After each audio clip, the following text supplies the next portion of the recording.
오늘 고린전서 마지막 그 장이 됩니다.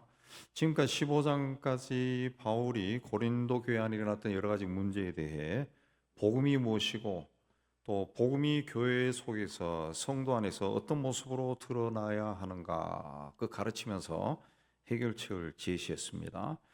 그리고 성도는 복음을 받은 자이기 때문에 15장 마지막 절에서 견고하며 견실하며 흔들리지 말고 항상 주의 일에 더욱 힘쓰는 자가 되라. 세상 일에 우선순위를 두지 말고 주님의 일을 하라. 그게 금연한 겁니다. 장차 영원한 나라에서 살아갈 사람들이 망하고 사라져버릴 세상에 연연하다면은 하나님 나라에서 영원히 살 그런 자격이 없는 거죠. 우리도 언젠가는 세상을 떠나 하나님 앞에 갈 건데 이 세상에 마음을 두고 이 전심을 다해서 산다 그러면은 하나님 나라에 합당한 사람이라고 할 수가 없습니다.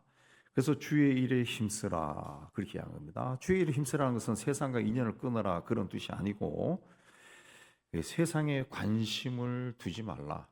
관심의 어떤 우선순위를 세상에 두지 말라 그런 뜻입니다.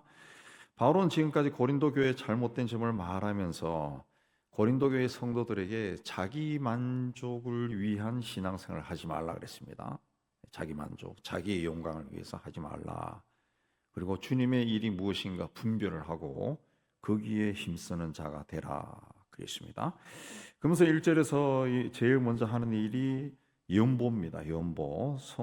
1절에 연보에 관해서는 내가 갈라디 교회들이 명한 같이 이 연보를 원어로 로게하라 하는데 로게하는 수집한다는 수집. 예.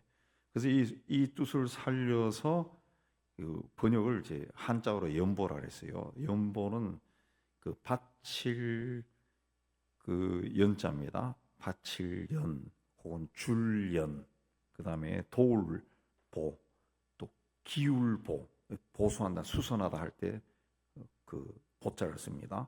또 도울보 그래서 모아서 바친다 그런 뜻입니다. 모아서 바친다. 우리가 익히 아는 헌금, 헌금은 단어가 다릅니다. 도론이라는 도론 헬라어로 도론이고 여기 나오는 연분은 로기아입니다. 로기아. 그 헌금이라는 것은 이제 구약 시대부터 존재하는 건데 그 성경에는 그 헌금이라고 딱 되어 있는 단어가 그렇게 많이 나오지 않습니다. 한 대여섯 번 정도밖에 안 나와요. 구약 시대부터 율법에 따라 하나님께 드리는 것이 이제 헌금이에요. 그 헌금을 이해할 때 11조라고 하는 단어가 오히려 더 많이 나옵니다. 11조와 이 성전에 필요한 기물을 바치는 행위, 바친다, 드린다 이걸로 많이 나와요. 신약 시대에도 그 11조가 나오고 또 성례전에 쓸 빵과 포도주를 바친다 그런 의미로 나옵니다. 헌금이나 그런 아주 단어로 등장하는 것은 별로 없습니다. 그리고 이 행위로 나오는 거죠. 선교와 구제를 위해 바쳤다 이렇게 나옵니다. 그래서 그러다 보니까 우리 성경 한글 성경에 헌금과 연보가 구분 없이 막 사용되는데 오늘 말씀에 나오는 연보는 분명히 성도를 위한 연보다. 그 연보 자체가 여기는 그 뭐랄까 이 예배 시간에 바치는 헌금 그게 아니에요. 여기 나오는 연보는 성도를 위한 연보, 구제연금 비슷한 겁니다. 초대교회 연보는 주로 이 어려운 성도들을 돕기 위해서 한 그런 물질입니다. 그 성격이 강합니다. 그래서 3절에도 보면은 너희의 은혜를 예루살렘으로 가지고 가게 하려니 그랬습니다. 이 연보가 뭐를 하는 목적이 뭐냐? 이 예루살렘 교회를 돕기 위해서 하는 것이다. 그래서 여러분이 다 한 거를 콜렉트 수집해서 우리가 가져가겠다. 그랬으면 가져가서 그 사람들에게 나눠주겠다는 거죠.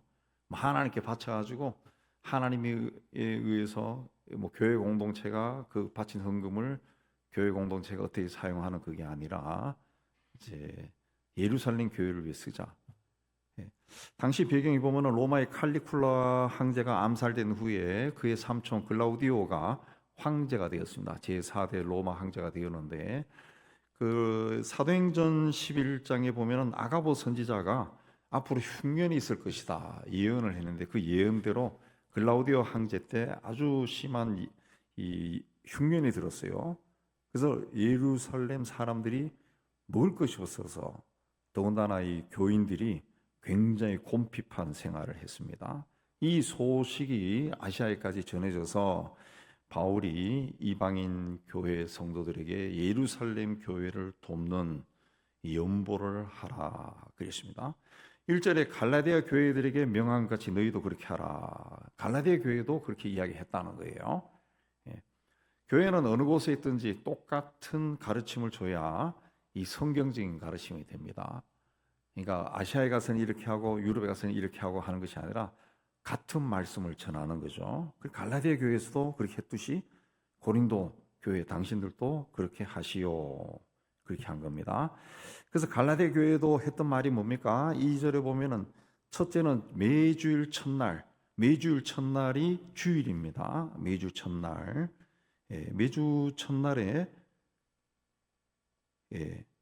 하라 그랬습니다. 매주 첫날에 하라, 연보를 해라.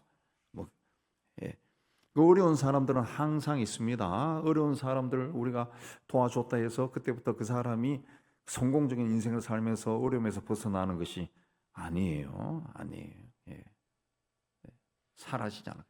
구약 시대부터 지금까지 가난한 사람들은 여전히 있다는 거죠.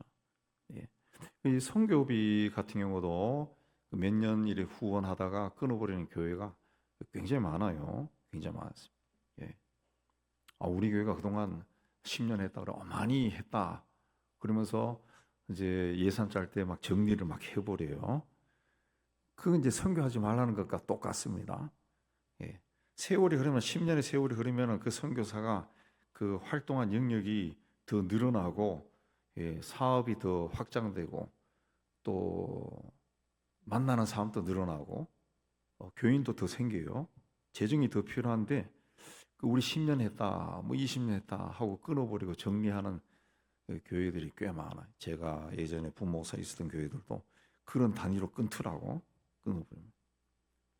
근데 어떤 교회는 제가 아는 우리 선배 교회는 그분 은퇴했는데 저보다 몇 살 많은데 그 교회는 그 선교사를 후원할 때 그 아예 먼 미래를 바라보고 그분이 은퇴한 후에 어떻게 생활하냐 하고 그 연금까지 들어줬어요. 연금까지. 그 내가 그 은퇴한 선교사도 아는데 그 교회 덕분에 우리가 삽니다. 삽니다. 많이 나오는 것이 않지만은 그 교회가 그렇게 그게 정말 그 하나님이 기뻐하는 그 일을 한 거죠. 연금까지 들어주고 그 퇴직했는데도 조금씩 도와주고 그렇게 한다. 뭐 선교하다가 은퇴하면 뭘 먹고 살아요? 살 일이 오고 있어요. 그래서 많은 선교사들이 선교지에서 못 들어오는 이유도 그런 게 있다. 나이가 들어도 들어오면은 생활 형편이 없어지는 아무것도 없어지는. 그 나이가 들어도 그 현지에 계속 남아 있는 거예요. 굉장히 힘든데 남아 있는. 선교는 주님 오실 때까지 하는 겁니다. 하는 거예요. 은퇴해도 조금이라도 도와주면은 그게 하나님이 더 기뻐하는 거죠. 기뻐. 둘째는 각 사람이 수입에 따라 연보하라. 이익이 생기는 대로 하나님을 생각하고 준비하라는 거죠. 특히 11조는 수입이 발생할 때마다 해야 됩니다. 봉투를 가까이 놓고 하는 거예요. 연보는 정한 금액을 내는 회비가 아닙니다. 소득과 형편에 따라 각자 액수를 정할 수는 있지만은 마음에서 우러나는 대로 하는 거죠. 그래서 바울은 부유한 성도들에게 연보하라고 이야기하지 않고 모든 성도들이 참여하라고 그렇게 이야기했습니다. 그래서 각 사람이 모든 사람이 수입에 따라 하라. 수입에 따라. 예수님도 부자가 이 자랑스럽게 헌금하는 것보다 둘의 돈 넣는 과부를 칭찬했다 그러죠. 수입에 따라 하는 거죠. 수입에 따라 하는 겁니다. 예, 수입에 따라. 예, 그래서 이 어떤 면에서 보면은 그 오늘 신문에도 보니까 그 민주당에 떨어졌지만 해리스 부통령 후보가 자기가 관계했던 어떤 이 사회 기독교 사회 단체에 그 엄청나게 많이 헌금했다. 7억 불을 몇 억을 헌금했다든가 그렇게 이야기한 것이 보도에 나와서 논란이 되는데 그 기간이라고 하는 것이 그 너무 커지면은 그게 문제가 있는 것 같아요. 예, 기독교 기관, 예, 사회복지는 뭐 좋은 일을 하든 뭐 커지면은 문제가 되는. 예, 자꾸 커지거든요. 그러면 기간이 커지거든. 행정 직원도 늘어나고 뭐 할 일이 많아지고 그 문제가 되더라고. 항상 문제가 되더라고요. 그래서 이 주님이 기뻐하는 것이 뭘까? 그걸 젊었을 때부터 많이 생각했는데 이게 커지면 항상 문제가 되고 시험이 들고 제가 아는 그런 그 기독교 이름을 그런 사회적인 기관들도 보면은 이그 기부를 많이 하는 사람들 굉장히 우대하더라. 굉장히 우대하더라. 예. 그 찾아오면 회장님 오셨다고 막 다 나가서 막 인사하고 막 그래. 굉장히 많이 한 사람들. 결국 그거는 부유한 사람을 대우하는 것이 되어버리. 똑같이 해야 되는데 이제 그분이 뭐 이 기간에 한 것이 하나님 보고 한 건데 자꾸 우리 하니까 그 기부한 의미도 퇴색되고 기간이 존재하는 의미도 퇴색하고 막 그래야 되는 거야. 예, 그래 되는 거야. 그래서 막 건물을 세웠을 때도 막 그 헌금 많이 한 사람 막 이름 붙여놓고 막 그러는데 별로 아름다운 것 같지는 않아요. 헌금은 항상 모든 사람이 하는 기쁜 마음으로 하는 겁니다. 그것이 중요한 것이 예수님은 두 랩돈 넣는 사람을 보고 칭찬하셨다. 우리에게도 그런 마음이 있어야 돼. 세 번째는 내가 갈 때 염보하지 말라. 적극적으로 하지 말라. 사도 바울 내가 갔다는 거지. 내가 왔어요. 헌금이 막 내가 왔다고 막 헌금이 많이 나오는 그런 일이 없었으면 좋겠다. 좋겠다. 준비해서 항상 준비해서 해라. 그랬어요. 우리가 이제 어른들에게 부모님에게 용돈 드릴 때도 봉투에 넣어서 주지. 그때 지갑 펼쳐가지고 돈 막 꺼내가지고 주는 뭐 그런 자식들도 있겠지만은 그래도 공손하게 봉투에 넣어서 줍니다. 심지어 아이들에게 세뱃돈도 그 부모들이 제대로 된 부모들은 봉투에 넣어서 준다고. 하물며 하나님께 그 헌금하고 하나님 이름으로 일을 하는 건데 그 정성이 있어야 되죠. 정성이 있어요. 그 연보라는 것은 하나님께 그 얼만큼 하겠다라고 그 정하는 과정에부터 그 생각도 하고 기도하기 때문에 그 정성이 들어가는 겁니다. 그래서 준비를 하는 것이 중요한 거죠. 준비를 해야. 자, 연보를 전달하는 방식에 대해서 첫째는 3절에 연보를 맡아 예루살렘 교회에 전달할 성도는 교회가 인정한 사람이 돼야 된다. 그러니까 사도가 그 힘이 있다고 해서 이 헌금을 전달하는 자를 임명하지 말라는 거죠. 교회가 신뢰하는 사람에게 맡겨라. 그랬습니다. 그래서 우리 교회도 그 교회 회계 집사도 교인들이 그 사람 할 정도의 사람을 임명하는 거지 뭐 내 측근을 임명한다든가 뭐 그렇게 해서는 안 된다는 거죠. 예. 그렇게 해야 불미스러운 오해나 의혹을 방지할 수 있다는 거죠. 그러나 이것은 사도가 연보에 관여하지 말라 그런 뜻은 아닙니다. 사도의 동행이 합당하다고 결정하면은 교회가 결정하면은 연보를 전달하는 것에 참여할 수 있어요. 그래서 4절에 만일 나도 가는 것이 합당하면 그들이 나와 함께 가리라. 로마서 15장 25절에 보면은 실제로 고린도 교회가 바울이 이 일에 동참하면 좋겠다 결정해서 바울이 예루살렘에 같이 올라갔어요. 자, 아까 연보가 이제 헬라어로 로게아라 그랬습니다. 로게아는 이제 수집 그런 뜻인데 이 로게아는 이제 세금 로마 시대에 세금을 징수할 때도 이 로게아라는 단어를 썼어요. 그 세금은 그 시민이라면은 반드시 해야 하는 의무입니다. 의무. 근데 여기서 로기아를 연보라고 번역을 했어요. 연보를 그 헬라어 로기아를 영어에서는 콜렉션으로 번역을 했는데 이걸 우리 한글로는 연보라 그랬습니다. 요 16장에서 그랬다는 거죠. 16장. 근데 그 3절에 보면은 너희의 은혜를 예루살렘으로 가지고 가게 하리니 이 은혜입니다. 이 연보를 여기서 표현을 은혜라고 표현했어요. 표현. 예. 그러니까 연보, 이 어려운 성도를 돕기 위해 그 자신의 물질을 내놓은 것은 그 성도가 해야 되는 의무인 동시에 그건 하나님이 주신 은혜라는 것이 은혜. 누가 어렵다 그 말을 들었을 때 아 이거 어렵구나 하고 지나가는 사람도 굉장히 많아요. 그러나 아이고 어렵네. 어떻게 도와주면 좋을까? 조금이라도 도움을 줄까? 이런 게 또 있다는 거죠. 그런 사람. 예. 그래서 은혜가 되는 거예요. 은혜가 연보가 은혜가 되는 거예요. 근데 그 고린도후서 8장 4절이나 9장 1절을 여러분이 재빨리 찾아보고 돌아오면은 거기 보면은 연보하는 것이 성도를 섬기는 것이다. 그랬어요.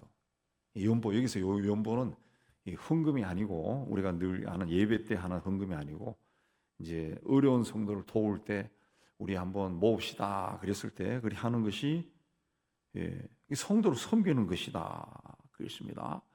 우리가 이번에 바자회에서 수익금이 이제 들어왔어요. 수익금이 한 400만 원 가까이 되는 것 같더라고요. 수익금이 들어왔어요. 우리가 이걸 할 때부터 이거는 카자흐스탄의 난방비와 또 카자흐스탄과 파키스탄 교회의 성탄 선물비로 사용하겠습니다. 그렇게 이야기했잖아요. 그래서 사람들이 많이 적극적으로 동참해서 거기에다가 우리 교회가 원래 예산으로 세웠던 거 좀 보태가지고 보낸다고요. 보내면은 또 카자흐스탄 세미 교회 아델라 목사는 금방 사진 찍어가지고 보내더라고. 석탄 막 뒤집어 쓰고 막 그쪽은 석탄을 떼더라고요. 석탄을 막 광이 재우는 그 과정들을 보여주더라고요. 그게 이제 이렇게 하는 것이 이제 여기에 나오는 연보예요. 로기야. 연보라는 거죠. 연보. 이걸 우리가 그냥 하자 그래 하는 게 아니라 어떤 구체적인 목표가 있으니까 거기 내 동참해야 되겠다. 그 마음이 일어나는 마음이. 그 하나님이 우리에게 주신 은혜라는 것이 은혜. 그래서 여기서 너희의 은혜를 예루살렘으로 가지고 가려 한다. 그랬습니다. 가져와라. 바울은 예루살렘의 연보를 전하는 것과 관련된 계획을 또 밝혔습니다. 5절 이하에 밝혔습니다.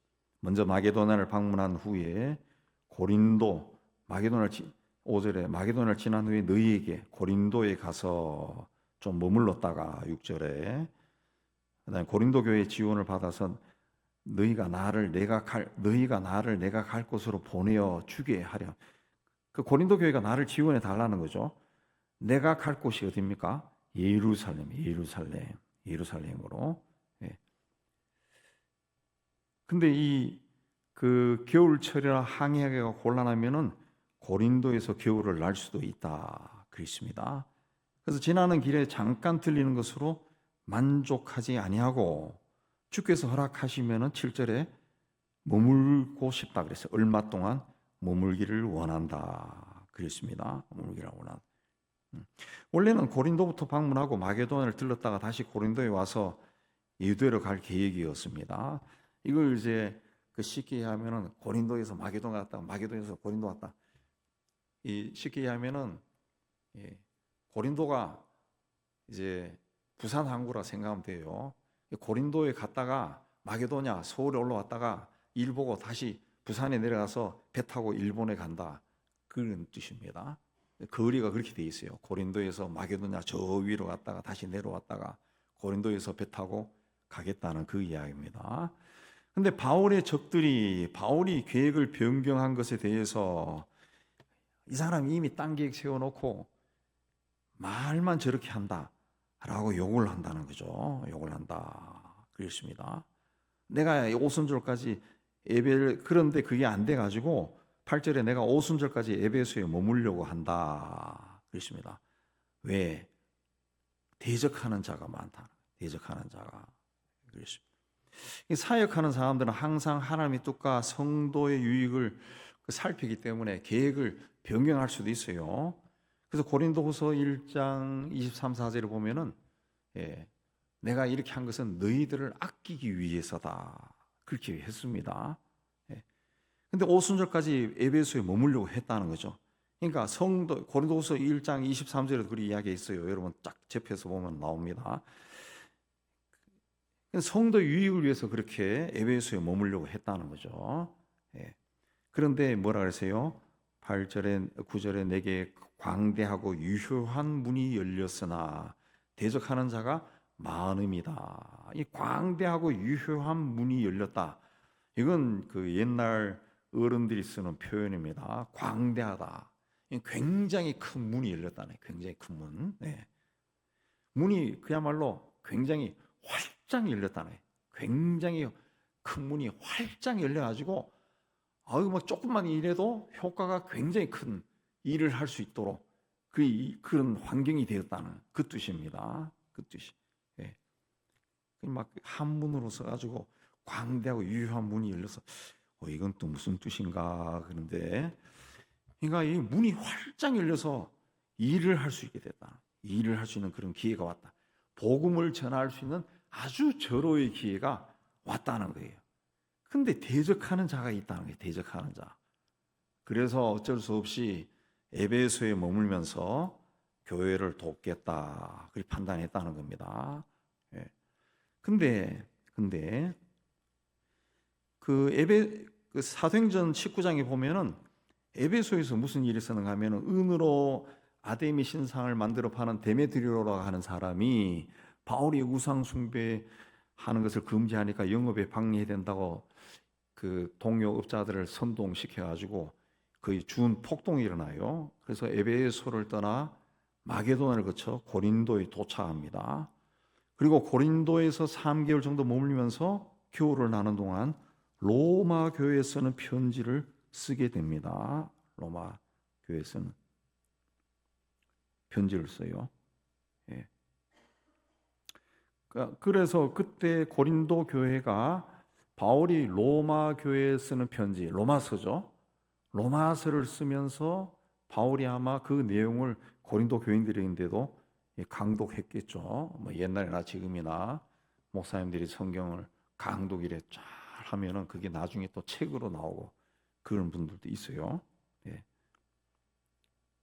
그러니까 적대자들로 인해 가지고 어쩔 수 없이 바울이 고린도에 건너온 거예요. 그래가지고 고린도 교회가 은혜를 받은 겁니다. 그러나 대신 바울이 고린도 교회에 디모데를 보냈습니다. 디모데를. 문제가 아주 풀 문제가 있기 때문에 디모데를 보냈어요. 그래서 10절에 디모데가 이르거든.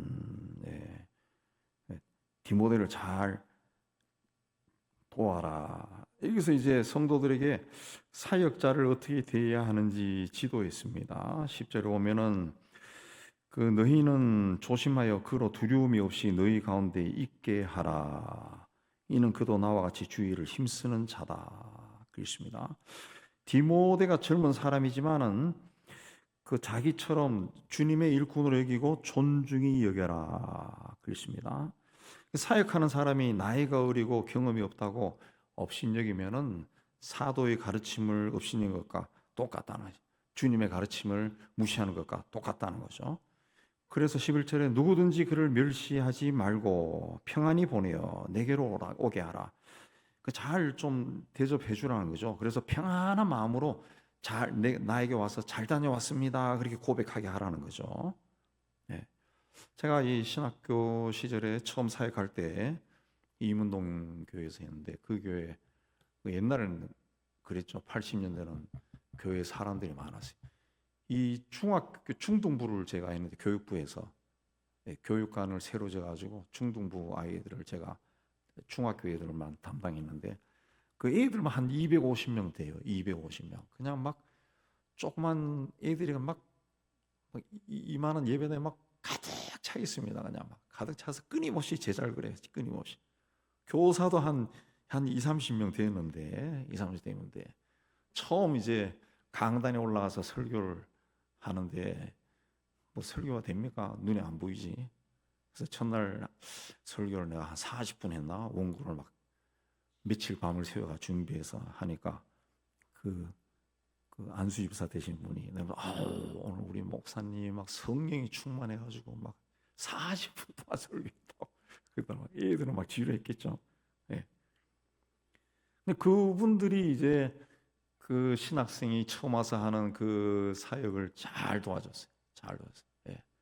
그래가지고 아주 그 점점 세월이 흘러가면서 점점 잘 이건 이렇게 하는구나 저렇게 하는구나 많이 배웠습니다. 많이 배우고 또 목사님이 네, 또그 교회 학교만 맡았지만은 선생들 교사들 신방도 해야 된다 막 이래 가지고 또 방학 때 또 신방도 했는가? 예, 교사들 신방까지 했다. 젊은 사람이 예, 그런 일도 했다고. 예. 그러니까 그렇게 서울 시내에도 그렇게 신학생들을 훈련을 잘 시키는 그 교회들이 몇 군데가 있습니다. 예, 여러 군데가 있어요. 많았죠. 옛날 그 돌아가신 그 목사님들이 그런 신학생 훈련들을 참 잘 시켰어요. 잘 시켰어요. 그런 걸. 예. 그 어른들 앞에 서서 설교할 기회도 가끔씩 주고 훈련을 잘 시켰어요. 근데 교회 학교는 아이들을 교육하는 곳이지만은 그 사역자가 훈련 받는 곳이기도 해요. 그래서 사역자를 잘 대우해주고 존중히 여기고 그렇게 시비 안 걸고 특히 시비 안 거는 게 중요하죠. 그렇게 하면은 그 사역자가 제 경험으로 보더라도 더 긴장하면서 더 열심히 준비해요. 더 열심히 준비해서 한다. 왜? 이 사람들이 나를 믿어주는데 내가 이렇게 하면 안 되지 그런 마음이 들어가지고 열심히 하는 거죠. 열심히 하는. 그 바울이 디모데에게 부탁한 것도 바로 그겁니다. 그 멸시하지 말고 평안히 보내시오라고 하는 것은 두려움 없이 너희 가운데 있게 하라 그랬습니다. 다 이 처음이니까 두렵겠지만은 그러면은 자꾸 익숙해진다는 거죠. 익숙해진다. 제가 35살쯤에가 그 생문 안에 있을 때 처음 주례할 때 제가 이야기했죠. 처음 결혼식 주례. 거기 부목사가 결혼식 주례를 해요. 의무적으로 토요일마다. 뭐 사람들이 그 교회 예배당도 커요. 사람이 꽉 앉아 있고 신랑 신부가 딱 서 있는데 막 긴장이 돼가지고 막 다 써가지고 있는데도 긴장이 돼가지고 제가 그래서 신랑인가 신부인가 둘 중에 하나 서약을 안 부른 적이 있어요. 예. 그리고 막 이걸 어떻게 막 회복이 안 되는 거예요. 회복이. 예. 땀을 막 쫙쫙 흘리면서 그냥 끝난 적이 있다. 예. 다 그렇게 처음이 있습니다. 다 처음이 있어요. 그런 걸 이제 다 이렇게 격려해주고 세우고 그런데 그걸 가지고 이놈의 자식아 왜 그랬냐 하고 막 이리 와 해가지고 하면은 그 다음부터는 더 엉망이 되어버리죠. 엉망이. 12절 말씀을 통해 알 수 있는 것은 그 형제 아볼로에 대해서 형제들에게 함께 너에게 가라고 내가 많이 권했지만은 지금은 갈 뜻이 전혀 없다 그랬습니다. 그러니까 고린도 교회가 아볼로를 보내달라고 굉장히 요청했는 것 같아요. 근데 아볼로에게 많이 권했지만은 아볼로가 지금은 갈 뜻이 전혀 없다고 그래 이야기했습니다. 아마 하나님의 뜻과 성도의 유익을 헤아렸을 겁니다. 그냥 9절 말씀처럼 효과적으로 일할 수 있는 문이 활짝 열렸지만은 대적하는 자가 많은 에베소 교회 상황을 보면서 바울처럼 당분간 에베소 교회 사역에 집중하려고 아마 거기에 머물러 있었던 것으로 보입니다. 그래서 12절에 기회가 있으면 가겠다. 때가 되면 가겠다. 그렇게 이야기한 겁니다. 바울은 이 많은 문제들이 직면한 고린도 성도들에게 13절에 깨어 믿음에 굳게 서서 남자답게 강건하라. 깨어 있고 믿음에 굳건히 서시고 또 남자답게 강건하라 하는 말은 이제 담대하라는 거죠. 좀 담대하게 또 용감하게 일을 하세요. 그렇게 하죠. 누가 리더가 없다 해서 그냥 갑자기 좌절하거나 우왕좌왕하지 말고 깨어 있어서 믿음에 굳게 서고 담대하게 일 처리를 하세요. 왜? 주님은 교회의 머리고 교회의 몸이라는 거죠. 그러니까 그 교회는 그 어떤 리더가 없어도 주님이 계신다는 거예요. 주님이. 그러므로 성도들이 깨어서 믿음에 굳게 서 있고 담대하게 일을 처리해 나가면 할 수 있다는 거죠. 할 수 있다. 예. 그러면서 15절부터 쭉 이제 인사겸사해서 말하는 것이 뭐냐면 굉장히 중요한 이야기 나오는데 모든 일을 사랑으로 행하라 그랬습니다. 그 15, 16절에는 아가야의 첫 열매인 아가야는 고린도라는 그 동네가 있는 그 지역입니다. 지역이에요. 충청남도의 대전이 있으면은 충청도가 아가예요. 대전이 고린도고 충청도가 이제 아가야가 되는 거죠. 아가야의 첫 열매인 스데바나 집 사람들처럼 성도 섬기기로 작정한 이 사람들과 수고하는 모든 사람이 순종하라 그랬습니다. 이 하나님 앞에 성도를 섬기는 것이 얼마나 좋은지 그걸 알고 있는 이 사람들 순종해라. 그 세 번째는 17, 18절에 성도의 부족한 것을 채워주고 바울과 그들의 마음을 시원하게 해준 스데바나 브도나고 아가이와 같은 사람을 알아줘라. 인정해줘라. 그랬습니다. 교회를 세워나갈 때 사랑으로 믿음으로 세워나갈 때 사랑으로 행하고 또 순종하고 알아줘라 그랬습니다. 이런 사람들이 어떤 사람인가 쭉 이야기를 하고 있죠. 그리고 19절 이하에서 이제 마지막으로 인사합니다. 인사가 나와 아시아의 교회들이 아굴라 브리스가와 그 집에 있는 교회가 20절에 모든 형제가 그랬습니다. 그냥 온 교회 공동체가 하나다는 거죠. 하나다. 이 모든 공동체가 여러분에게 안부를 전합니다. 우리는 다 하나입니다. 예수 안에서 그걸 이야기하는 거죠. 그리고 22절에 만일 누구든지 주를 사랑하지 않으면 저주를 받을지어다 그랬습니다. 깨어있지 못한 성도를 향해서 하는 이야기입니다. 아까 나온 그 대적하는 자, 바울에게 대적하는 자, 믿는다고 하면서 자꾸 의심하면서 교회 안에서 뭔가 하나님 믿는다고 하고 주님을 부르면서도 자꾸 뭔가 일을 하면 막 의심하고 뒤로 막 또 말을 만드는 그런 사람들에게 경고하는 거예요. 예. 경고하는 겁니다. 예. 누구든지 주를 사랑하지 않으면 사랑하라는 거죠. 저주를 받는다. 우리 주여 오시옵소서.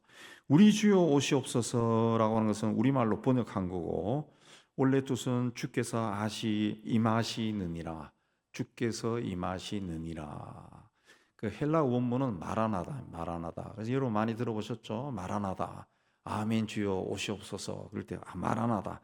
예, 주께서 임하신다. 이게 마라나다입니다. 마라나다. 예, 재림하시는 주님을 사모할 때 마라나다 그렇게 이야기하는데 이게 이제 우리 주여 오시옵소서. 주께서 임하시느니라 그랬습니다. 하나님의 은혜가 임하지 않으면 주님을 사랑하는 것보다 자기를 사랑하는 마음이 더 큽니다. 그래서 예수 믿고 신앙생활 하면서도 자기 중심적으로 모든 것을 해석하고 해결하려고 그렇게 합니다. 그래서 교회에서 갈등이 나고 다툼이 나는 겁니다. 그러니까 하나님을 사랑하는 사람들은 문제를 해결할 때 은혜로. 그래서 마지막 이제 23절 4절이 이제 축도로도 많이 쓰이지만 주 예수 그리스도 내가 너희와 함께하고 나의 사랑이 그리스도 예수 안에서 너희 무리와 함께할지어다. 그렇게 이제 서신을 마감하는데 23절 4절이 굉장히 읽어도 마음이 굉장히 따뜻해져요. 주 예수 그리스도 내가 너희와 함께하고 나의 사랑이 그리스도 안에서 예수 안에서 너희 무리와 함께할지어다. 그렇습니다.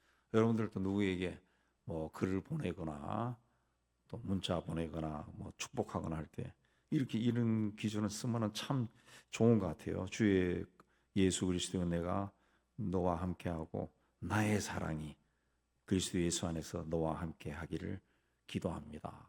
참 멋진 말인 것 같아요. 이런 말도 바울이 정말 예수의 사랑으로 풍성한 사람이기 때문에 이런 말이 나온 겁니다. 마음에 그런 하나님의 은혜에 대한 그 갈망함이 막 넘치기 때문에 이런 말이 나오는 거예요. 이런 좋은 성경에 나오는 좋은 표현들은 우리가 좀 익히고 또 외우고 익히고 해서 자주 사용해서 나에게서도 그냥 저절로 나오도록 그렇게 해야죠. 그게 뭐 주님의 은혜 가운데 사는 거죠. 성경에 그렇게 좋은 표현이 많이 나오는데 한 번도 사용하지 않고 살면은 무슨 예수 믿는 이 재미가 있겠어요? 잠언에 나오는 좋은 기제들, 시편에 나오는 좋은 기제들도 종종 여러분의 문자로 뭐 이런 등등으로 사용하면은 참 우리의 신앙 성숙에 엄청나게 유익하다는 거 아시고 우리가 다 그렇게 살기를 주의 이름으로 축복합니다.